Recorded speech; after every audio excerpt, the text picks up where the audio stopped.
Well, hey there. Thanks for stopping by. In our last video, we discussed America's very first financial scandal. So go check it out if you haven't already. The reason is because it is the predecessor to today's video, where we are going to look at the very first stock market crisis in America. This is the story of the very first market monopoly attempt, as well as a continuation of the insider trading. The stock market panic of 1792 is one of the main reasons that our stock market today operates as it does. But let's go. Picking up where we left off, William Duer became one of the wealthiest people in the colonies due to his buying of the junk war bonds and getting a healthy return on them.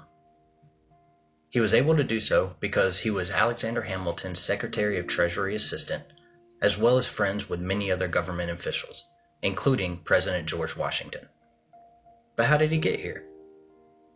Well, he was born into a wealthy British family before inheriting the estate and moving to New York in 1768 in search of lumber for the family company.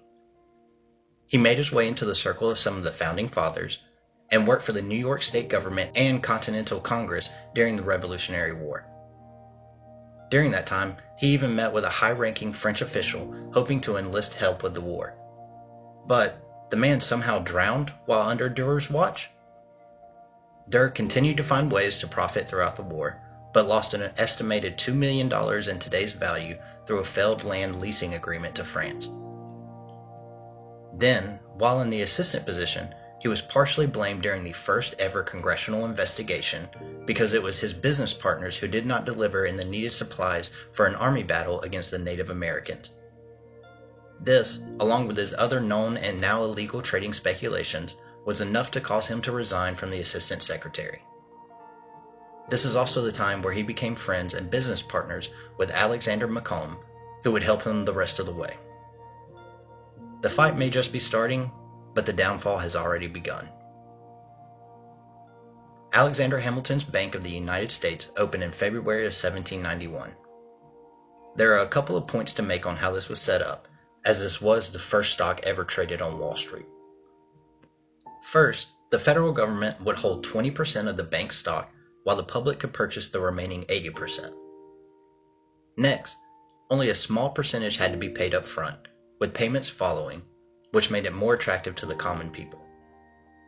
Lastly, the payments were made to be 25% in the currency and 75% in the U.S. held debt, which is how Hamilton hoped to get out of the debt crisis. Within the first few weeks, the stock price skyrocketed from around $25 per share to over $300, partly due to Duer and others speculating that it was impossible for the bank to fail. But we know no ride lasts forever, and to save this one from crashing, Hamilton had to reach a deal with the Bank of New York to finance the government buying $150,000 in public debt. Prices did stabilize around $100 to $150 per stock, and the panic of 1791 was subdued by September. But 1792 was right around the corner, and so was William Duer, who is now known as the King of the Alley. He was now richer than ever, and knew that people must invest in government bonds. That was the market Duer really wanted to corner and monopolize. But he also attempted to take a chunk out of the U.S. Bank and the other big ones in New York.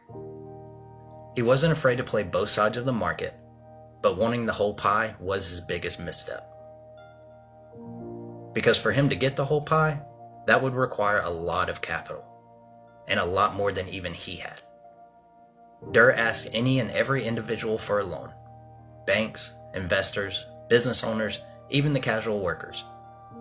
If they were willing to invest, he would take their money. Does this sound familiar? Practically the entire city of New York was in deals with the man. From December of 1791 to the March of 92, the stock prices of the banks along with the government bonds steadily increased. But Duer had a huge problem. The market was bigger than he was.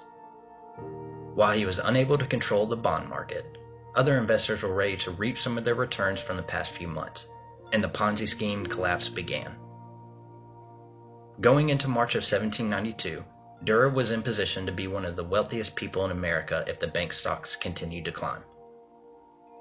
But the real problem became known when it was realized that he was not the biggest fish in the market. There was someone else who saw the high valuations and decided to bet against them. And they were right. The U.S. bank had to freeze credit because of the decreased cash reserves and an inability to pay off its outstanding debt, which led to a sharp decline in all of the banking stock. Those banks started calling Duer for payments, then everyone else followed. He was unable to pay off the enormous debts to numerous people from all avenues, and he was sentenced to debtor's prison that same month by his old pal Alexander Hamilton. Thankfully, Hamilton was able to save the day and stop the Panic of 1792 with similar measures he made the previous year. William Duer eventually died rotting away in debtor's prison in 1799, but plenty of people would have been happy to make it happen sooner. It is unsure just how much money he lost that year, but estimates put it in the millions. For a reference, $1 million in 1792 is currently valued at over $30 million. As double-sided as his life was, we do owe him a little thanks. If it wasn't for Duer, those gentlemen may have never met in the shade of the buttonwood tree that May afternoon in 1792, and agree on what is now known as the New York Stock Exchange. I mean, imagine Wall Street just being any other street. One final fact that I didn't remember from my history books is that Alexander Hamilton died in 1804 after being challenged to and shot in a duel by then U.S. Vice President Aaron Burr. And now you know. Thank you to those who made it through the whole video. You're an awesome person. I'll see you next time.